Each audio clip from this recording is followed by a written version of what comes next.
Good morning, friends. My name is Vinod Ram Kaushal and you're watching Physics Learning Platform. बच्चों, ये जो class है ये ninth के लिए होने जा रही है और नाइन्थ में हमने ऑलरेडी शुरू कर रखा है, दैट इज वर्क। और वर्क पे 2 लेक्चर हो चुके हैं और आज हम वर्क पे देखो क्या जानने वाले हैं। मेरे ख्याल में ग्रेविटी वाला रह गया था, तो आज हम पढ़ेंगे बच्चों वर्क डन बाय ग्रेविटी या work done against gravity, by gravity and work done against gravity. बच्चों दोनों में फर्क है, 9th क्लास है इसलिए हमें थोड़ा सा जोर देके बताना पड़ता है बाय ग्रेविटी और अगेंस्ट ग्रेविटी में क्या है। देखो मतलब ये है, जैसे अगर आपके पास कोई ऑब्जेक्ट है, ये ऑब्जेक्ट अगर नीचे जा रहा है, ठीक है, नीचे जा रहा है, आपने छोड़ दिया, रिलीज कर दिया, तो ग्रेविटी ने इसको अपने तरफ खींचा, अर्थ ने इसको अपनी तरफ खींचा, तो ग्रेविटी ने काम किया। ग्रेविटी ने देखो थोड़ी देर बाद इसकी स्पीड बढ़ जाती है। जब ये ऑब्जेक्ट अर्थ से टकराएगा तो उस टाइम पे इसकी बहुत ज्यादा स्पीड हो जाती है ना बच्चों। तो ये तो हो गया वर्क डन बाय ग्रेविटी। और वर्क डन अगेंस्ट ग्रेविटी मतलब ग्रेविटी नीचे लग रही है और आप उसको ऊपर खींचे जा रहे हो। अगेंस्ट ग्रेविटी मतलब work done bye against gravity को ये भी कह सकते हैं, अगेंस्ट ग्रेविटी को क्या कह सकते हैं, work done by external force, मतलब आपके द्वारा लगाया हुआ work done by external force. तो एक्सटर्नल फोर्स ने अगेंस्ट ग्रेविटी, तो एक्सटर्नल फोर्स तो काम करेगा। तो बच्चों ग्रेविटी के द्वारा जो वर्क है उसको हम देखते हैं। एक तो आपका ग्रेविटी के द्वारा पॉजिटिव वर्क भी हो सकता है, एक ग्रेविटी के द्वारा पॉजिटिव वर्क हो सकता है, एक ग्रेविटी के द्वारा नेगेटिव वर्क हो सकता है और ग्रेविटी के द्वारा जीरो वर्क भी हो सकता है। जीरो वर्क कैसे कैसे होता है देखो। पॉजिटिव वर्क कब होगा, हमने बताया था पॉजिटिव वर्क की पहचान ये है कि फोर्स और डिस्प्लेसमेंट के बीच में जो एंगल है वो 0 से लेके और 90 से थोड़ा सा कम होना चाहिए। तो देखो जब आपने इसको रिलीज किया, छोड़ा, तो फोर्स की डायरेक्शन क्या थी, अर्थ नीचे की तरफ था, फोर्स नीचे था और डिस्प्लेसमेंट भी नीचे ही, लगभग 0 एंगल हो रहा है। देखो वो पॉजिटिव वर्क कब होगा, देखो ग्रेविटी, अगर ये आपका कोई ऑब्जेक्ट है, ये कोई मास है, ऑब्जेक्ट मतलब कोई मास है, तो उस पे नीचे की तरफ ग्रेविटी लग रही है, मतलब mg नीचे हो गया, उसका वेट, इस मास का जो वेट है, वेट मतलब फोर्स की डायरेक्शन इसके ऊपर लगने वाला फोर्स क्या होता है बच्चों, फोर्स ही वेट होता है ना। फोर्स का फॉर्मूला क्या होता है, ma मास इंटू एक्सेलरेशन, ये वो एक्सेलरेशन होता है जो कोई दूसरा एजेंट देता है, और w क्या है, mg, मतलब m मास, यहाँ पे एक्सेलरेशन, ये भी तो एक्सेलरेशन ही है, ये वो एक्सेलरेशन है जो अर्थ ने दिया है, ये वो एक्सेलरेशन है जो किसी और ने दिया है। तो भाई ये मास तो नीचे की तरफ जा रहा है, ग्रेविटी इसको खींच रही है, यहाँ पर mg हो गया। तो ग्रेविटी के द्वारा पॉजिटिव वर्क होगा जब आपने इसको रिलीज किया, यहाँ से RELEAC, रिलीज मतलब छोड़ दिया इस मास को। पहले आपने पकड़ रखा था यहाँ पे और फिर इसको छोड़ दिया, तो नीचे वेट लग रहा, वेट तो हमेशा लग रहा था, लेकिन जब आपने छोड़ दिया तो ये नीचे की तरफ आता है। शुरुआत में इसकी वेलोसिटी 0 थी जब आपने पकड़ रखा था, जब आपने छोड़ दिया तो उसमें कुछ स्पीड आ जाती है, बाद में कोई ना कोई स्पीड हो जाएगी। ठीक है बच्चों, तो पॉजिटिव वर्क क्यों हुआ, देखो फोर्स नीचे की तरफ, mg क्या है, वेट है, वेट कह लो या फोर्स कह लो, यही तो फोर्स अभी इस पे लग रहा है जो कि नीचे की तरफ है, फोर्स की वैल्यू नीचे की तरफ है। और किधर आ रहा है, ये पहले यहाँ पे था, मान लो ये अर्थ है, मान लो ये अर्थ का सरफेस है, ठीक है, ये पहले यहां से 10 मीटर की दूरी पर था, ठीक है, तो भाई ये यहां से यहां तक आ गया, लास्ट में ये यहां पे आगे पहुंच गया अर्थ के सरफेस पे, तो इसने 10 मीटर की दूरी तय कर ली, यानी कि डिस्प्लेसमेंट 10 आ गया, तो फोर्स तो ये हो गया बच्चों, और डिस्प्लेसमेंट 10 मीटर, तो आप इसको मल्टीप्लाई कर सकते हैं, वर्क आ जाता है, वर्क इज इक्वल टू, ये तो वेट था बच्चों, ये वर्क वेट था, ठीक है, ये वेट मैं लिख रहा हूं यहाँ पे, फोर्स वेट होता है, तो वर्क क्या होता है, F S cos theta, work का फॉर्मूला तो एफ कोस थीटा होता है। तो एफ यहां पर कितना है, जो वेट था, वेट कितना होता है एम जी। तो एफ की वैल्यू तो हमने डाल दिया एम इंटू जी। एस कितना है भाई 10 meter into cos theta. Theta देखो फोर्स भी इधर, डिस्प्लेसमेंट भी इधर, थीटा तो जीरो हो गया इस केस में, तो कोस जीरो तो 1 होता है। तो एम जी, मान लो ये मास जो है 10 किलो का हो, अगर मान लो ये मास जो 10 किलो का हो, तो 10 इंटू जी की वैल्यू तो क्या होती है 9.8 होती है, उसको 10 भी ले सकते हो, 10 के करीब होती है। 9.8 का मतलब भाई 9.8 मीटर पर सेकंड स्क्वायर होती है। जी की वैल्यू 9 पॉइंट, अगर ये पॉइंट 5 से ज्यादा है तो आप 10 कर देते हो, एक बढ़ा देते हो तो 10 ही हो जाता है। तो इसको लगभग 10 लेके भी किया जा सकता है। तो m की वैल्यू 10 किलो अगर दे रखा है, मास किलोग्राम में होता है, यहाँ पे m की वैल्यू अगर 10 किलोग्राम दे रखी है, तो आप 10 इंटू 10 इंटू, और 10 मीटर दूरी पर गया बाई चांस, ये कोस जीरो 1 हो गया, तो 10 नहीं 100 1000 जूल वर्क आ गया बच्चों। देखो पॉजिटिव में आया है, तो ये वर्क पॉजिटिव हो गया और हमें लग भी रहा है। मैंने कहा था पॉजिटिव वर्क कब होता है, जब बॉडी की स्पीड बढ़ जाए। देखो आपने छोड़ा तो किसने खींच लिया, धरती ने खींच लिया, ग्रेविटी ने खींच लिया। तो ग्रेविटी ने जो फोर्स लगाया और जो डिस्प्लेसमेंट थी वो सेम डायरेक्शन में थी, इसलिए वर्क पॉजिटिव हो गया, उसकी स्पीड बढ़ गई और बहुत अच्छी खासी स्पीड बढ़ जाती है। जैसे जैसे आप अर्थ की तरफ आते हो, आपका ऑब्जेक्ट, आपका मास जो है अर्थ की तरफ आता है, स्पीड बढ़ती चली जाती है। तो बच्चों ये तो पॉजिटिव वर्क हुआ। नेगेटिव वर्क कब होगा, देखो भाई इसको मैं जीरो वर्क को थोड़ा नीचे ले लेता हूं। बच्चों मैं दवाई ले रहा हूं लेकिन खांसी ठीक नहीं हो रही है, पता नहीं क्या दिक्कत है। ऐसा नहीं है कि आप लोग सोच रहे हो कि मैं बार बार खांसे जा रहा हूं, वैसे बहुत कोशिश करता हूं, पूरे दवाइयां चल रही है, फिर भी आराम नहीं हो रहा है। शायद ये सन की वजह से है, सन जब निकलेगा तभी ये भागेगी। थोड़ा मौसम खराब है, ठीक है बच्चों, तो इसको थोड़ा सा अवॉइड करना भाई। खांसी है, मैं भी मानता हूँ, बोल नहीं रहा था कई दिनों से, बट मैं भी मानता हूँ कि मुझे भी डिस्टर्ब करती है, आप भी डिस्टर्ब हो रहे होंगे, बट थोड़ा एब्जॉर्व करो, है ना, मौसम ही खराब है। नेगेटिव वर्क क्या हुआ भाई, देखो मान लो ये कोई बॉडी है, ठीक है, ऐसे ही कोई बॉडी है, वही 10 किलो वाला मास मान लेते हैं, 10 किलोग्राम। ये आपका अर्थ सरफेस है, ये है अर्थ सरफेस, अर्थ का सरफेस है, ठीक है। अब यहां से आप एक फोर्स लगा रहे हो अपनी तरफ से और इसको ले गए ऊपर की तरफ, एक एक्सटर्नल फोर्स लगाकर इसको ऊपर लेके जा रहे हो, तो ग्रेविटी तो नीचे लग रही है ना, ग्रेविटी तो नीचे लग रही है। ग्रेविटी क्या है, इसका वेट है ना, इसका वेट, वैसे ग्रेविटी जी होती है बच्चों, लेकिन ग्रेविटी की वजह से जो फोर्स इस पे लग रहा है, फोर्स तो एम होता है, एम मतलब मास इंटू एक्सेलरेशन, और एक्सेलरेशन यहाँ पे जो ग्रेविटी लगाती है वो स्मॉल जी होता है। तो एम इंटू जी ये वेट हो गया, और वेट ही तो फोर्स होता है। तो मतलब ग्रेविटी तो हमेशा नीचे ही लगती है भाई, नीचे मतलब toward the centre of earth, यहां से लेके सेंटर ऑफ अर्थ की तरफ लगती है। तो भाई जब आप ऊपर इसको लेके जा रहे थे, मान लो ये पहले दूरी थी 10 मीटर, ठीक है, और आप इसको ले गए 5 मीटर और 10 मीटर और ऊपर ले गए, चलो 10 मीटर और ऊपर ले गए, आप इसको यहां लेके चले गए।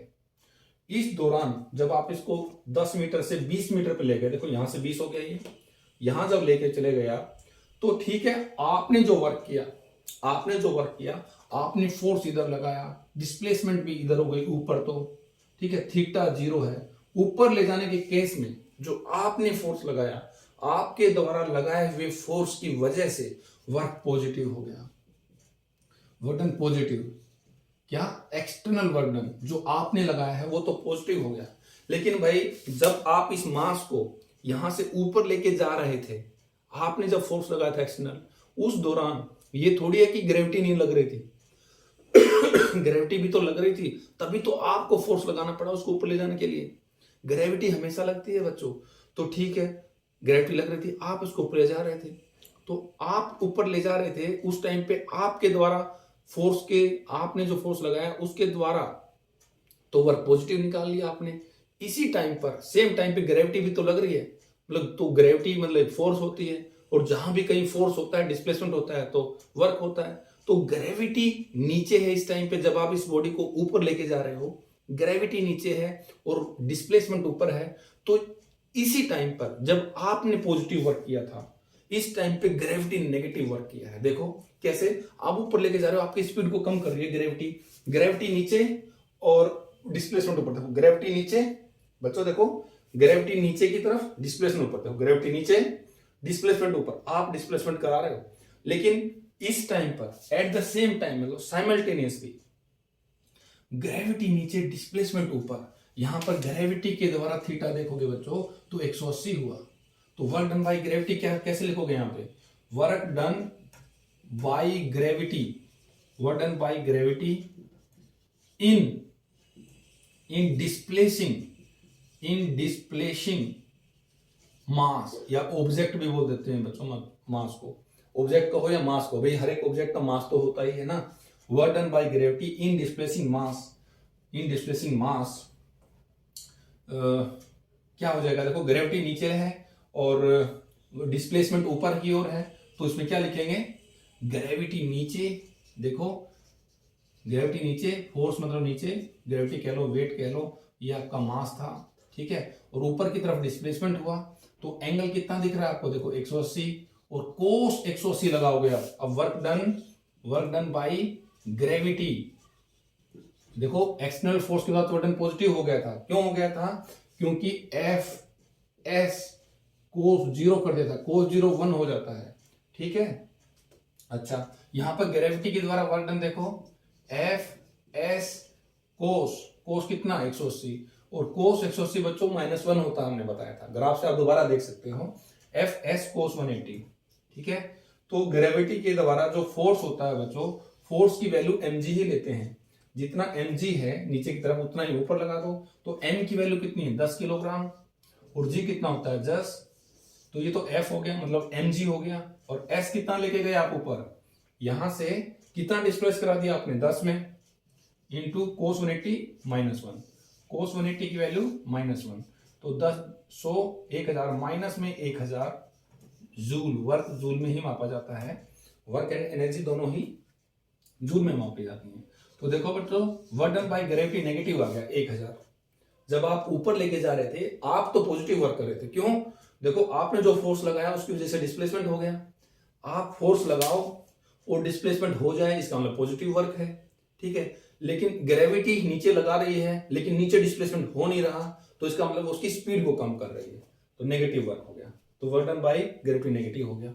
और वर्क डन बाय नेगेटिव 0 कैसे होगा, अब 0 को मैं यहां लिख रहा हूं, देखो बच्चों 2 हमने देख लिया, तीसरा यहां पे देखो 0 वर्क, ग्रेविटी के द्वारा 0 वर्क कब होता है, मान लो ये देखो, ये कोई बॉडी है जो मास है, कोई बोझा है, हम ऐसे ले रहे हैं और इसको ऐसे लेके चल रहे हैं, इधर लेके जा रहा हूं, तो ये जो मास है इस पे फोर्स मैंने किधर लगाया, इधर लगाया, मैंने जो फोर्स इधर लगाया, और डिस्प्लेसमेंट कहां है, वो भी इधर ही है, तो मेरे द्वारा वर्क तो पॉजिटिव है।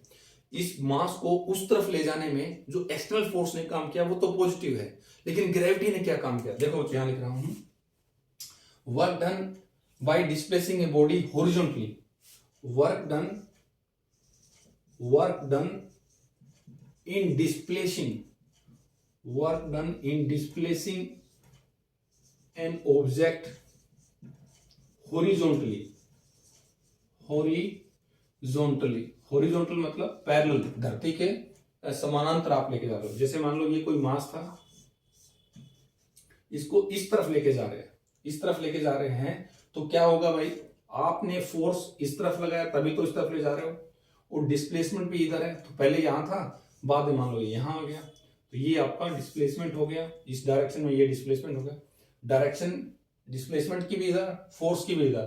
तो work done by external force, तो बच्चों एफ एस कोस, एंगल देखो दो लाइनों के बीच में, फोर्स भी इस तरफ, एक्सटर्नल फोर्स कह रहा, एक्सटर्नल फोर्स इस तरफ, डिस्प्लेसमेंट भी इधर, तो कोस 0, तो यहां पर तो ये पॉजिटिव आ गया भाई, जो भी एफ की वैल्यू हो, एस की वैल्यू हो, पॉजिटिव आ जाएगा। कोस 0 मतलब +1, तो ये जो कोस 0 जो भी ये वैल्यू होती है वही वर्क की नेचर आ जाती है, पॉजिटिव नेगेटिव या 0।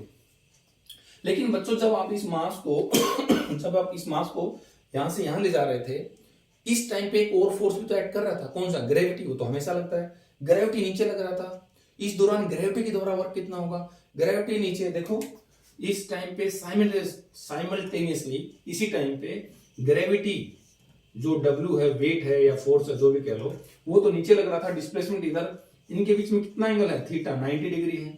तो इस दौरान work done by gravity, work done by gravity कितना हो जाएगा भाई, वो जो फोर्स है ग्रेविटी का, पहले पूरा फॉर्मूला लिख लो, F S cos theta, F कितना है mg, m के वेट ही फोर्स है यहाँ पर, s और कोस एंगल कितना है 90 डिग्री, कोस 90 बच्चों 0 हो जाता है, तो ये 0 तो सबको 0 कर देगा, यानी कि वर्क डन बाय ग्रेविटी 0 हो जाता है अगर आप किसी मास को एक स्थान से दूसरे स्थान पे, एक प्लेस से दूसरे प्लेस पे डिस्प्लेस करते हैं। जैसे कुली वाला एग्जांपल दिया रहता है किताब में, कुली एक मास रख के, बोझा रख के, सिर पे सूटकेस रख के चलता है, कह रहा है इस दौरान ग्रेविटी ने कितना काम किया, तो ग्रेविटी तो नीचे लग रही थी, डिस्प्लेसमेंट आगे हो रहा था, और जो है वर्क 0 हो गया था। इसी में ये भी कहते हैं कि अगर एक कुली ऐसे वेट रखा है सिर पे और यूं खड़ा हुआ है वेट रख के खड़ा हुआ बस लगातार ऐसे ऐसे सूटकेस पकड़ के ऐसे खड़ा है किताब में, तो उस दौरान उसने कितना काम किया भाई, कोई भी काम नहीं किया, क्यों, डिस्प्लेसमेंट ही नहीं हुआ। जब तक डिस्प्लेसमेंट नहीं होगा तो वर्क होगा ही नहीं। हाँ, डिस्प्लेसमेंट होने के बाद भी वर्क 0 हो सकता है। देखो डिस्प्लेसमेंट हो गया था फिर भी वर्क 0, क्यों फिर एंगल देखना पड़ता है, अगर एंगल 90 है डिस्प्लेसमेंट और फोर्स में तो भी 0 हो जाएगा। तो ये तो बच्चों अपने ग्रेविटी के द्वारा वर्क डन देख लिया। अब जो है वर्क डन अगेंस्ट ग्रेविटी, वैसे अगेंस्ट ग्रेविटी की केस हमने यहां पर भी लिए, मैं यहां पे थोड़ा सा अगेंस्ट ग्रेविटी और बाय ग्रेविटी अभी आपने देख लिया, बाय एक्सटर्नल फोर्स भी दे, अगेंस्ट ग्रेविटी मतलब एक्सटर्नल फोर्स के द्वारा की बात है। तो इसको मैं थोड़ा सा और बताना चाहता हूं बच्चों, ताकि आपको ये पता चल जाए कि ये जो किसी बॉडी को आप, जैसे टेबल पर कोई बुक आपकी रखी है, उस बुक को आप थोड़ा सा ऊपर लेके चले गए, टेबल से उठा करके ऊपर की तरफ ले गए, तो इस दौरान आपने कितना काम किया। जनरली 9th क्लास में सिंपल सवाल आते हैं, सिंपल क्वेश्चन आते हैं कि भाई आपने एक बॉडी को डिस्प्लेस किया, आपने एक बॉडी को डिस्प्लेस किया, वर्टिकली लेके चले गए, वर्टिकली मतलब ऊपर की तरफ, धरती से 90 डिग्री पे ऊपर की तरफ लेके गए, तो आपने कितना काम करना पड़ा। इस तरह के क्वेश्चन आते हैं, तो उसको मैं थोड़ा सा बताना चाह रहा हूं। ये देखो मान लो ये कोई आपका अर्थ सरफेस है, surface of earth, surface of earth, ठीक है। अब यहां पर एक टेबल है, मान लो कोई, ये कोई टेबल मैं अच्छी से बनाऊंगा नहीं, समझ जाना, ये टेबल है, टेबल पर कोई किताब रखी है, ये है बुक, टेबल पर कोई बुक रखी है। तो बच्चों आपको पता है टेबल क्या है, एक तरह से अर्थ ही है, कोई भी चीज अर्थ है। इस बुक पे, टेबल अर्थ मैंने इसलिए कह दिया भाई, वैसे तो बुक भी अर्थ ही है, चलो इस बात को मेरे को काट दीजिए, वैसे गलत नहीं कहा मैंने, ऐसी बात नहीं गलत कहा हूं, सब सही कहा है। देखो आगे आगे देखो समझ में आएगा मैंने क्या कहा था और क्या होना चाहिए, सब ठीक था। ये टेबल पे बुक रखी है, तो इस बुक का कोई मास होगा, मास की वजह से ये बुक जो है मैं ऐसा करता हूं, अर्थ ही ले लेता हूं सीधा, टेबल को गायब ही कर देता हूं, टेबल को मैं गायब ही कर देता हूं बच्चों, एक सेकंड रुक जाओ। जैसे ये लो, ये आपकी अर्थ में सही सही बढ़िया वाला एग्जांपल ले देता हूं जिससे सब कुछ क्लियर हो जाएगा। ये मान लो अर्थ है, ठीक है, ऐसे अर्थ होती है, और अर्थ पे कोई दूसरा मास रखा है, छोटा सा मास, ठीक है भाई, ये इसका सेंटर है, ये इसका सेंटर है। तो आपको पता है कि जब भी दो सरफेस कांटेक्ट में आते हैं तो उस पे नॉर्मल रिएक्शन लगता है। तो भाई इस बॉडी पे एक रिएक्शन अर्थ ने लगाया ऊपर की ओर, है ना, इसको बोलते हैं नॉर्मल रिएक्शन, और अर्थ के ऊपर इस बॉडी ने, छोटी बॉडी ने लगाया जो इस तरफ होगा। और ये नॉर्मल रिएक्शन क्या है, ये एक्शन है, ये रिएक्शन है, मतलब एक एक्शन है तो दूसरा रिएक्शन है, action reaction are equal and opposite, ठीक है, इसने भी उस पर इतना लगाया, इसने भी उस पर इतना लगाया। अब इस मास पे एक और फोर्स लग रहा है, क्या, ग्रेविटेशनल फोर्स। आप जानते हैं दो मास एक दूसरे को खींचते हैं, इस छोटे मास को ये बड़े वाला मास ऑफ अर्थ इसको खींच रहा है नीचे की ओर, यानी कि इस पे एक और फोर्स लग रहा है नीचे, m, छोटा m इंटू जी, छोटा m इंटू जी नीचे लग रहा है, और इस पर एक फोर्स लग रहा है जो ये छोटा मास खींच रहा है इस तरफ, कैपिटल M इंटू जी। समझ में आया भाई, नहीं आ रहा? भाई आपको पता है ग्रेविटेशन पढ़ा है आपने, दो मास होते हैं, एक ये है एक ये है, m1 m2। m1 m2 मास जो होते हैं, ये मास इसको खींचता है सेंटर से मिला करके, m1 मास m2 को इस तरफ खींचेगा, इस तरफ खींचेगा, m2 मास m1 को इस तरफ खींचेगा, दोनों एक दूसरे को खींचते हैं। पर ये बहुत छोटे मास हो तो एक दूसरे को ये सरका नहीं पाते हैं, अपनी जगह से डिस्प्लेस नहीं कर पाते हैं, लेकिन फोर्स तो लगाते हैं ना। यूनिवर्सल लॉ ऑफ ग्रेविटेशन, उसका फॉर्मूला क्या होता है, F is to G m1 m2 बटा उनके बीच की दूरी, सेंटर से सेंटर के बीच की जो दूरी होती है वो r लेते हो बटा r स्क्वायर। तो ये ग्रेविटेशनल फोर्स होता है।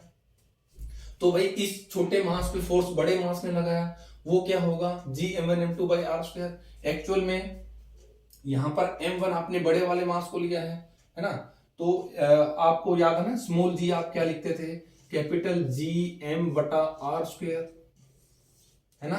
भाई अगर मान लो ये ज्यादा कॉम्प्लेक्स हो गया क्या, चलो समझेंगे इसको छोड़ेंगे नहीं। ये अर्थ है बच्चों, अर्थ के मास को मैंने कैपिटल M माना, ऑब्जेक्ट के मास को स्मॉल m माना। तो देखो यहां पर जो ग्रेविटेशनल फोर्स है वो क्या होगा, F G is equal to G m1 तो हो गया बड़ा M, m2 हो गया छोटा m बटे में इनके बीच की दूरी क्या होगी, इसके सेंटर के बीच की दूरी क्या होगी, रेडियस ऑफ अर्थ होगी। ये देखो यहां लिखा लो, हर तरफ ये भी r ये भी r, यहाँ पे भी r।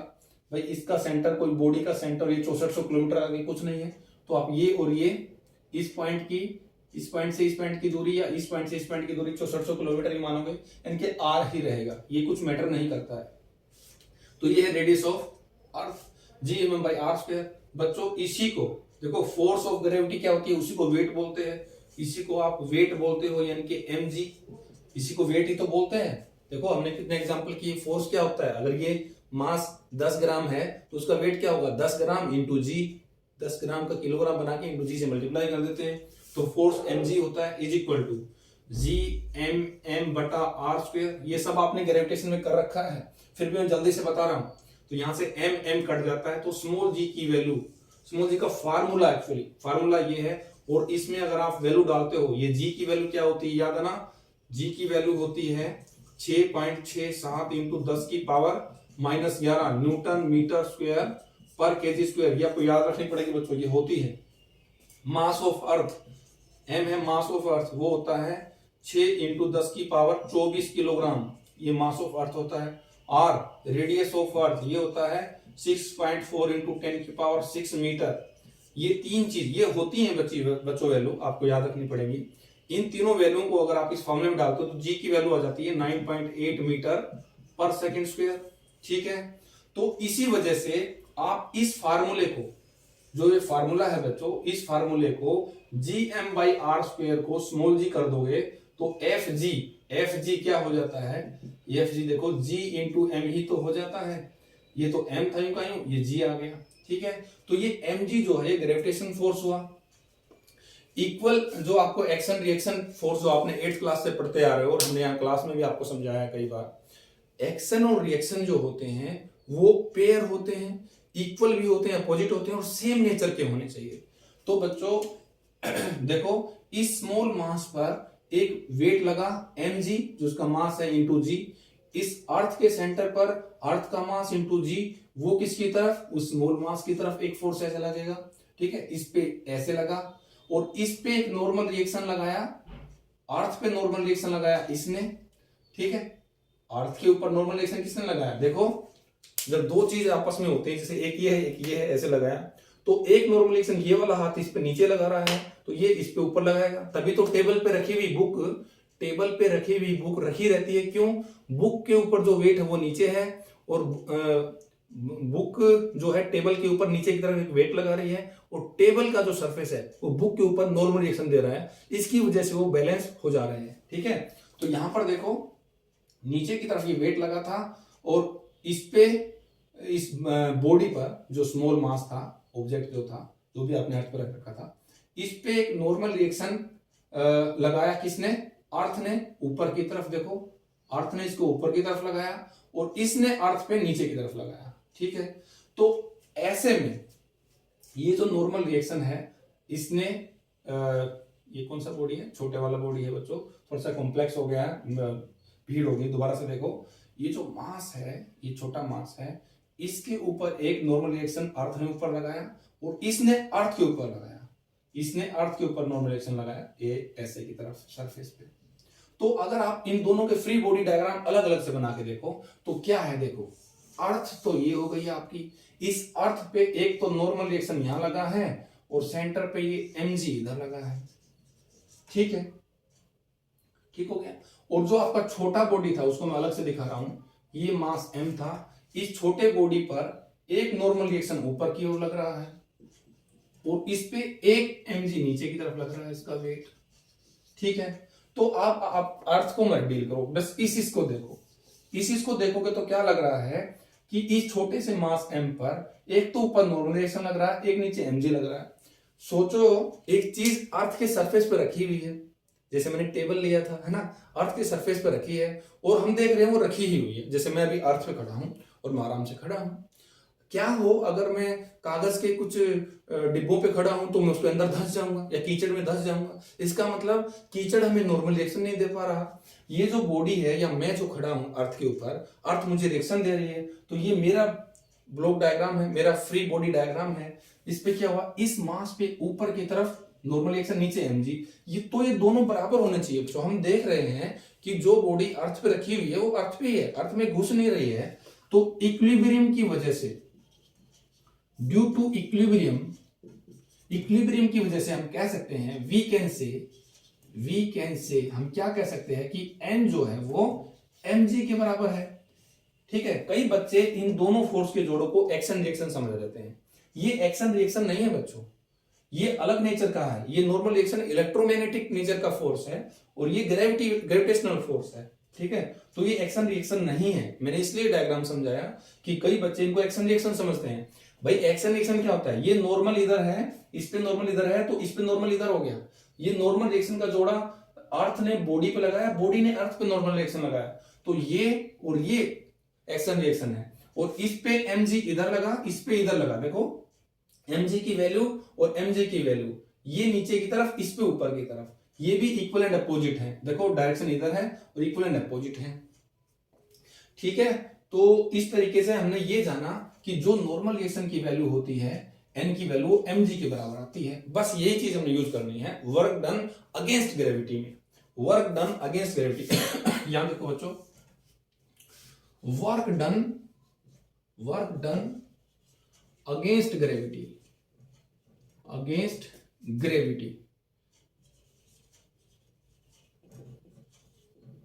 Work done against gravity में मान लो ये कोई मास m है, m मास है।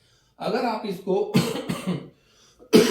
ऊपर की तरफ लेके जा रहे हैं, आपने कोई इस मास पर, जो भी मास होगा उसका वेट नीचे की तरफ लगेगा, तो ऊपर की तरफ ले जाने में ये समझ लो जो आपने फोर्स लगाया है वो mg के बराबर ही लगाया है। क्यों? क्योंकि जब आप इसको देखो, ये मास है कोई, आप इसको ऊपर ले जा रहे हैं, तो एक तरह से आपका हाथ इस पे नॉर्मल रिएक्शन लगा रहा है ऊपर की ओर और इस पे वेट नीचे होगा। कहानी वही होगी जो यहां पर है, एक मास पे ऊपर नॉर्मल रिएक्शन, नीचे वेट।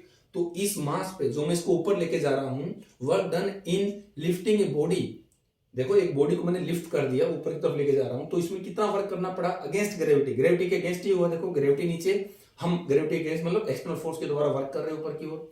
तो ऐसे में बच्चों जो आप ऊपर फोर्स यूज करोगे वो इसका वेट ही यूज करोगे, इसलिए मैंने बताया। देखो जो फोर्स ऊपर है, मेरा हाथ इस पे नॉर्मल रिएक्शन लगा रहा है ऊपर की ओर, हालांकि ये भी लगा रहा होगा मेरे हाथ पे, लेकिन हम तो इस बॉडी को डील कर रहे हैं ना। इस बॉडी के ऊपर लग रहा है नॉर्मल रिएक्शन जिसकी वैल्यू होगी mg। तो जब इसको आप ऊपर उठाओगे तो इस पे नॉर्मल रिएक्शन लगेगा n। नॉर्मल रिएक्शन क्या है, रिएक्शन क्या है, फोर्स है। मतलब ये जो फोर्स होगा, ये जो फोर्स है बच्चों, जो नॉर्मल रिएक्शन बोलते हैं जिसको, इसकी वैल्यू होती है mg।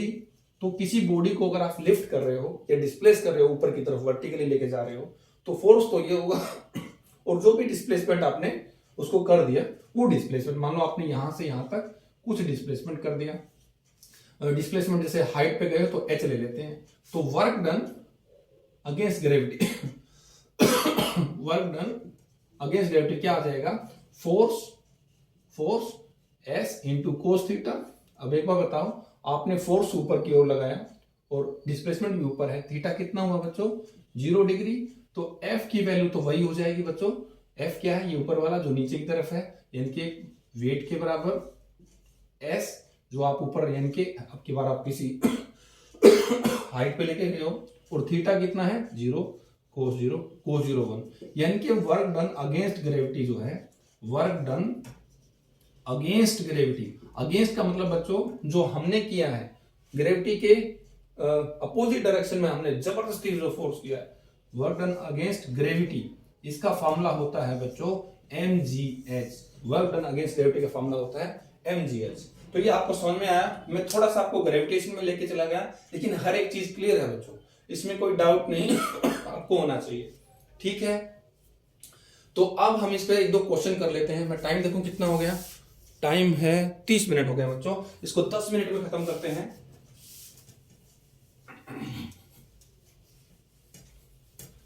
एक मिनट। तो अब हम जो है एक छोटा सा क्वेश्चन मैं लेता हूं इसी का, वर्क डन अगेंस्ट ग्रेविटी का, बल्कि ये तो शायद बहुत हो गया, मैंने पहले भी बहुत एग्जांपल दिए हैं आपको। अब वर्क डन, चलो एक क्वेश्चन मैं ले ही लेता हूं इसका, एक क्वेश्चन ले ही लेता हूं। देखो भाई, अगर मान लो एक बॉडी यहां पर है, मास आपका यहां पे रखा था, आप इसको यहां से जो है यहां ले गए। देखो अब आप कहोगे कि सर ऐसे ही क्यों ले जा रहे हो, हम क्या ऐसे नहीं ले जा सकते? देखो ये यहां रखा था, आप इसको ऐसे करके यहां ले गए, ऐसे देखो ऐसे ऐसे करके इसको ऐसे ऐसे करके ऐसे उठा दिया इसको आपने, तो अलग अलग रास्ते से आप यहां लेके चले गए। तो वही जैसे भी मान लो आप इसको ऐसे ऐसे ऐसे करके यहां लेके चले गए, अल्टीमेटली आप इस मास को यहां लेके चले गए। तो आपको पता है इसका वेट तो हमेशा नीचे लग रहा था, उसी की वजह से जो आप इसको लेके गए अपने हाथों में पकड़ के, तो आपके हाथ इस पे नॉर्मल रिएक्शन लगा रहे हैं एन, जो कि फोर्स का काम करेगा अभी यहाँ पे फोर्स, और वो फोर्स mg के बराबर होगा, वो फोर्स mg के बराबर होगा। तो ये जब आप यहां से ऐसे ऐसे करके लेके गए हैं, तो ये मास बीच में कहा, यहां होगा, फिर यहां होगा, फिर यहां होगा, हर जगह पे नीचे mg, ऊपर नॉर्मल रिएक्शन, और n की वैल्यू mg रही होगी। मतलब मैं ये कहना चाहता हूं बच्चों, हर पॉइंट पे बीच में आप किसी भी पॉइंट पे चेक कर लो, जो फोर्स इस पे आप लगा रहे हो वो mg ही लगा रहे हो, ठीक है, mg ही लगा रहे हो। तो फोर्स की वैल्यू तो बच्चों आ जाती है mg, और ये यहां से यहां चला गया, यहां से यहां चला गया, ये जो दूरी है बच्चों, ये जो दूरी है, यही तो डिस्प्लेसमेंट हुई इसकी, ठीक है।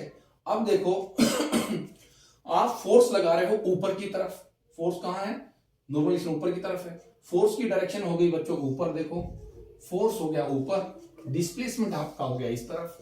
अब वर्क डन अगर आप निकालोगे, work done against gravity, work done against gravity, तो क्या मतलब हो जाएगा उसका? उसका मतलब ये हो जाएगा भाई, फार्मूला तो वर्क का कभी नहीं बदलेगा, चाहे आप किसी कंडीशन में करो, F S cos theta, F ऊपर की ओर है, ठीक है, थीटा कितना है, मान लो ये जो डिस्प्लेसमेंट है, डिस्प्लेसमेंट क्या होता है बच्चों, शुरुआत वाली पोजीशन, इनिशियल और फाइनल, उनको एक सीधे स्केल से लिख के लाइन खींच दो, वो डिस्प्लेसमेंट होता है सीधी लाइन में। तो इनिशियल फाइनल में ये डिस्प्लेसमेंट हो गया, ठीक है, यहां से यहां तक डिस्प्लेसमेंट हो गया। अब ये बताया जाता है वर्क की डेफिनेशन में कि एफ और एस की गुना होती है।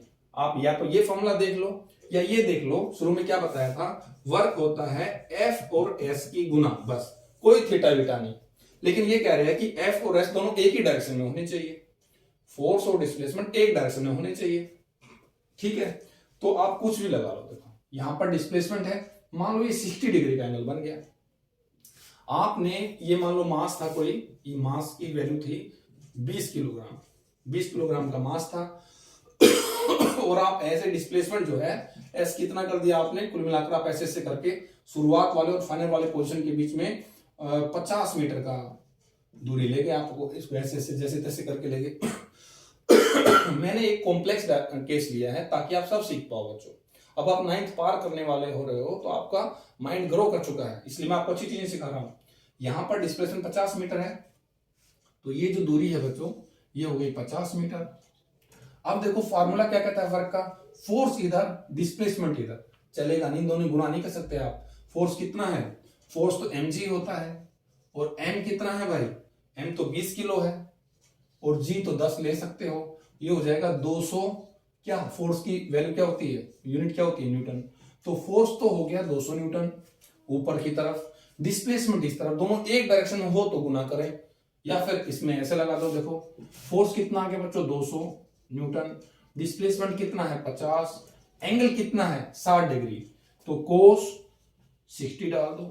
कोस 60 क्या होता है 1/2, कोस 60 की वैल्यू होती है बच्चों 1/2, मैंने शायद बताया था या फिर जल्दी से बता दूंगा, इंटू 50 इंटू कोस 60 है sin 30 यानी कि 1/2, तो 2 से ये 25 हो गया, 25 दूनी 50 और 2 जीरो 5000 जूल। तो 5000 जूल आपने काम किया अगेंस्ट ग्रेविटी। बच्चों नेगेटिव नहीं डालेंगे, आपने फोर्स लगा किया है, आपने जो फोर्स किया है और जो डिस्प्लेसमेंट है देखो 90 से कम है तो पॉजिटिव वर्क होगा बच्चों, थीटा 90 से कम है, यानी कि आप यहां से पहले तक कहीं फोर्स लगाते तो डिस्प्लेसमेंट पॉजिटिव रहता है। समझ में आई बात, क्लियर है। या तो आप ऐसे कर लो कि फोर्स इधर लिया है, डिस्प्लेसमेंट यहां था, डिस्प्लेसमेंट का कंपोनेंट ले लिया इधर एफ एस कोस 60 है ना, एस कोस 60 कह लिया, या आप इसको इधर ले सकते हो। ठीक है बच्चों, समझ में आ रहा है, गेटिंग माई पॉइंट। ओके, तो अब करते हैं work done bye oblique force. Work done bye oblique force वहां देख लें, work done bye oblique force. देखो ऐसा ही केस उसमें भी होगा, आपके बार हम फोर्स इधर लगाएंगे, ओब्लिक फोर्स के द्वारा वर्क डन।